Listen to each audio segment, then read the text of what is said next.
ഇന്നൊരു special item ഉണ്ടാക്കാം. അതിനായിട്ട് ഞാനിവിടെ കളറുള്ള ഡ്രാഗൺ ഫ്രൂട്ട് പകുതി എടുത്ത് ചെറിയ കഷ്ണങ്ങളായിട്ട് മുറിച്ചൊരു പാത്രത്തിലോട്ടിട്ട് മാറ്റി വെച്ചിട്ടുണ്ട്. പിന്നെ 2 സ്പൂൺ പഞ്ചസാര, ഒരല്പം വെള്ളം കൂടി ചേർത്തിട്ട് നല്ല പാനി പരുവത്തിലാക്കി റെഡിയാക്കി എടുക്കാം. അതിലേക്ക് ഒരു നുള്ളു ഉപ്പും കൂടി ചേർത്ത് കൊടുക്കാമേ, മധുരം ബാലൻസ് ചെയ്യാൻ വേണ്ടിയിട്ട്. എന്നിട്ട് നമുക്ക് ഈ പാനിയെ ചൂടോടുകൂടി തന്നെ ഡ്രാഗൺ ഫ്രൂട്ടിലോട്ട് ഒഴിച്ച് അതിനെ തണുക്കാൻ വേണ്ടി പിന്നെ ഞാനിവിടെ 2 കപ്പ് പാലെടുത്തിട്ടുണ്ട്. പിന്നെ 1/2 കപ്പ് 10 രൂപയുടെ മിൽക്ക് പൗഡർ ഉണ്ടല്ലോ, അതും കൂടി ഒന്ന് കലക്കി ഒഴിച്ച് കൊടുക്കുന്നുണ്ട്. പിന്നെ കുറച്ച് മിൽക്ക് മെയ്ഡും കൂടി ചേർത്ത് കൊടുക്കാം. പിന്നെ നന്നായിട്ട് പാലൊന്ന് തിളച്ച് വരുമ്പോഴേക്കും കുറച്ച് വാനില എസൻസും കൂടി ചേർത്ത് കൊടുക്കാമേ. അപ്പോൾ പാലും തണുക്കാൻ വേണ്ടിയിട്ട് ഫ്രിഡ്ജിലോട്ട് വെച്ച് കൊടുക്കാം.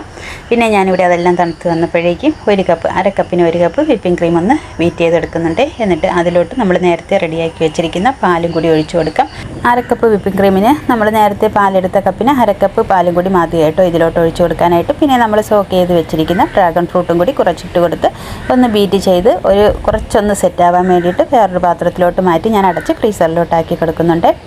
അതെല്ലാം കുറച്ചൊന്ന് സെറ്റായി വരുമ്പോഴേക്കും അതിനെ പുറത്തോട്ടെടുത്തതിന് ശേഷം നമ്മൾ റെഡിയാക്കി വെച്ചിരിക്കുന്ന ഡ്രാഗൺ ഫ്രൂട്ടിൽ നിന്നും കുറച്ചെടുത്തൊന്ന് എല്ലാ ഭാഗത്തും കൂടി സ്പ്രെഡ് ചെയ്യത്തക്ക രീതിയിൽ ഒന്ന് ഇളക്കിയതിന് ശേഷം ഒരു ഓവർനൈറ്റ് ഫ്രീസറിലൊന്ന് വെച്ച് കൊടുക്കാം.